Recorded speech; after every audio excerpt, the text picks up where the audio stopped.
She's described as a curator of joy, a poetry lover and a wise, compassionate voice encouraging people to slow down and savour the beauty of ordinary life. Through her reflections online, Dearbhla Mescal has inspired thousands to pause and find light in small, everyday moments. Now in her debut book, Finding Joy, she invites readers on a gentle 28-day journey of reflection, renewal and comfort. Dearbhla Mescal, you're very welcome to Morning Focus.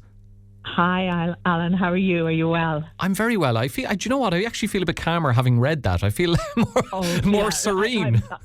Yes. Okay. Well, now I have to say, I do have to say that when I got the book in my hands, the texture of it, it's like linen, and linen is one of my favourite fabrics. So I actually it was kind of surreal for me a little bit. That was a moment of big joy just to feel the book. So yeah, it's quite unreal at the moment. Well, it's funny. Unreal. It's funny you say that, Dearbhla, because that's me. That's me touching the linen cover of your book there, and it is lovely. It gives it that kind of ye olde feel as well, which is nice. Yes, absolutely. Like if somebody had sat down and sort of took from my mind what I wanted to look like, Steve Dugan. I mean, we never met before. He just read my words and then put the illustrations with it. And it's quite, it's a bit like a real dream coming true. So, talk to us a bit about how the Finding Joy came into being. What inspired you, not just to write a book, but of this type?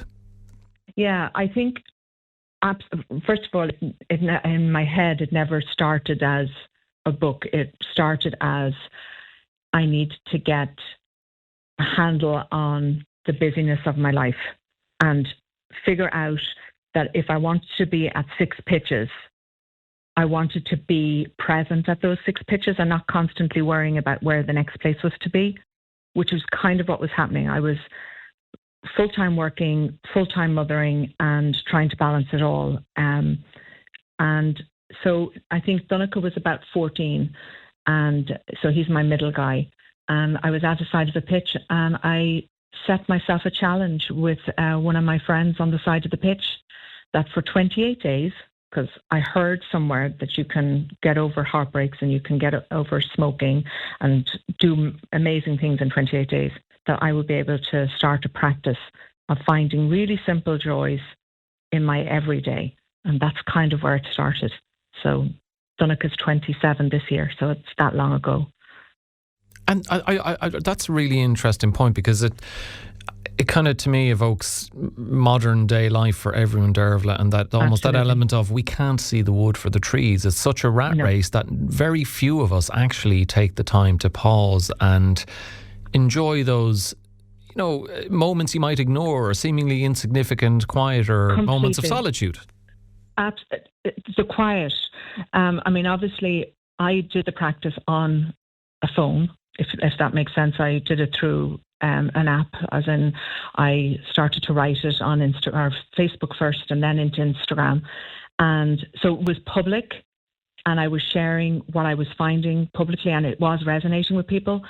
But I think there is a stage of parenthood that we have our children in lots of extracurriculars, and we're trying to get there at the same time. So even if it was me walking around a pitch while one was on one pitch and one was on another pitch, and I saw daisies, I started to, and that sounds really silly, but I started to realize that, well, actually, these daisies get mowed every single week and they still come back. So there is perseverance in finding joy, and keep going and you will get there, and it becomes a practice. And how easy or difficult was it to begin to appreciate these moments, Dearbhla? Because you've had, I'm talking about busy lives. You yourself have had one. You've talked there. You've touched on raising 3 children. You had long service with An Garda Síochána. You also had your own cancer battles as well. Yes. That's quite a lot to have on one's plate. Yes, it is, but it's not unusual. There's people out there doing exactly the same thing and trying to see the wood for the trees, as you said. And I think there were days. I think what I wanted to make sure when I was doing it on Instagram was that it was honest, and that there were days where, literally falling in the door probably with 6 things from the car that somebody had left in the car that needed it at something else, and falling in the front door, trying to navigate into the utility, into putting stuff into washing machines.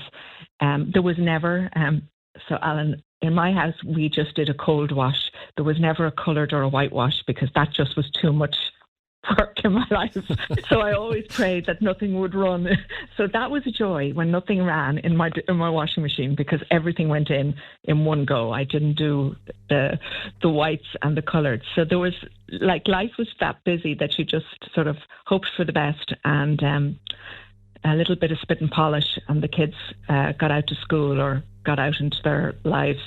Well, we have just talked, Dearbhla, about finding the joys where you can, successfully pulling off a wash without the colours running. I mean, that's an acceptable joy to discover. Yes, exactly.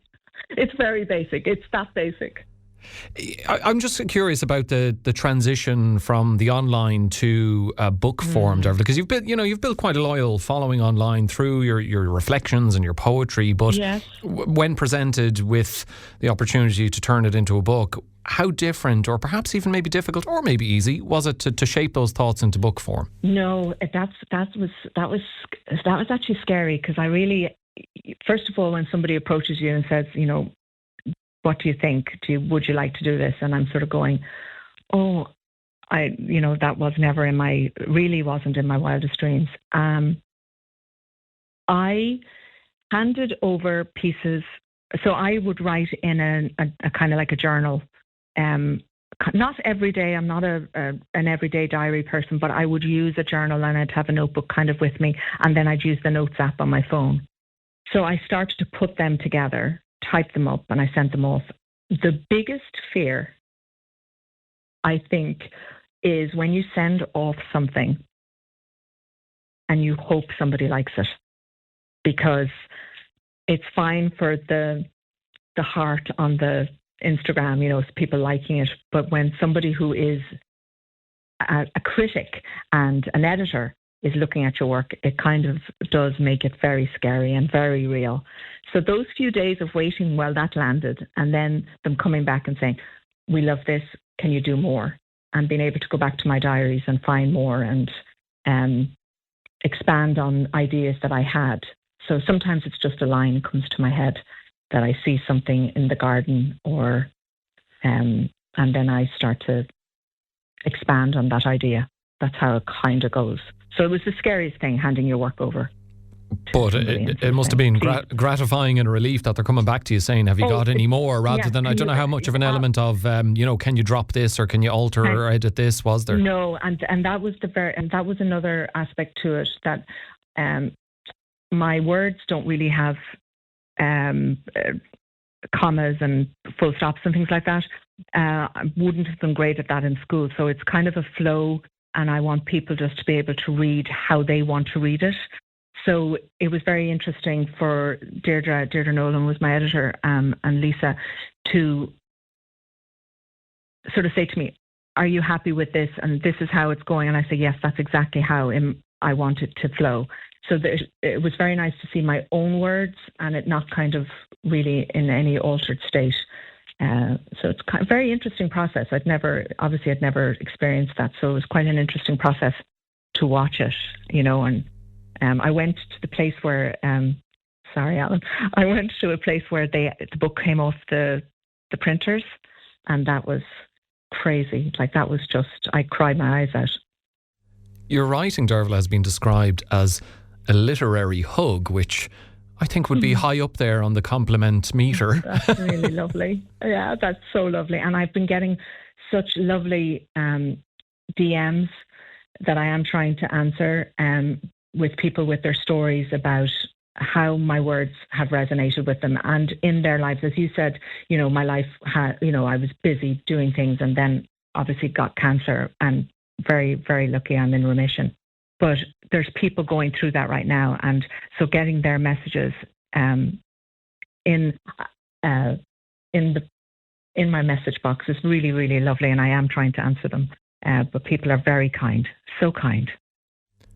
Dearbhla, when I look at your family, I see I'm quite envious at the level of talent that is there. Nell, a very successful singer. Your son Paul, he's doing all right in acting, I suppose. We'll hopefully hear more from him in the future. He's a happy guy. Yes. But I'm offering you the opportunity now, Dearbhla, to claim all the credit yourself, or here in Clare, we would be keen to say, well, actually, it's your other half and the Cora Clare connections. That's where it all stems from.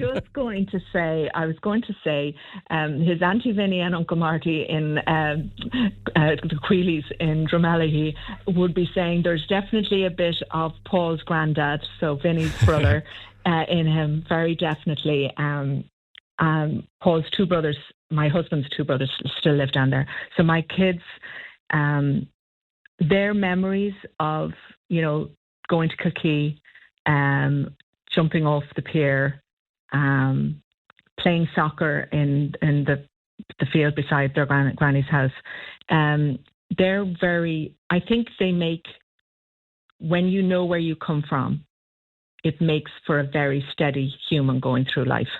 And I think I'm lucky to say that my kids come from the East Coast, which is me, and the West Coast, which is Paul, and a nice mush of the two they make. So it's kind of nice balance. But they definitely get a lot of their talent from their daddy. Look, the best of both coasts, we will say. Side. Yes. I wonder, obviously you're a proud mother, but I wonder when, Nell is about to release new music, or Paul's got a new film coming out, or we're very much in award season. Do you feel that nervousness, or? Oh yeah, I'm an anxious Nelly. I'm complete anxious. I'm getting better at it.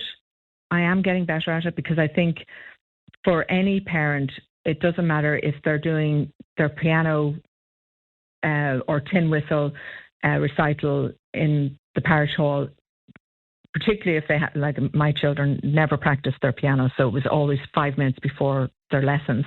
But that moment of just get the first note out. So it's like, just get the first line out, just get it, and it's going to be fine. So I am very nervous. I am nervous. I get anxious, but I am trying better. It's a bit like, don't read the comments. Yeah. Don't read the comments, because there's just no point. Not everybody's going to be kind, but thankfully, hopefully, more people will be kind than not, but you always kind of get caught in that one little role or whatever. So it's just trying to balance it. I'm trying to get it better at balancing. We're also very much in a award season, and Hamlet has been such a huge success for Paul and for Jessie Buckley. I don't know, Dearbhla, I don't know if there's a patron saint of film awards, but have you prayed to them that Paul will pick up something by the time the season is over? He got the IFTA, which I think is really, really important. I think it's great work that he did, but I do think that when you are in a film that is such as Hamlet is, and to see the director, the children, the co-stars, all shining, I think that it's a bit like being on the winning team, even if you didn't score. It's like you're there, you're part of the ensemble, and you're.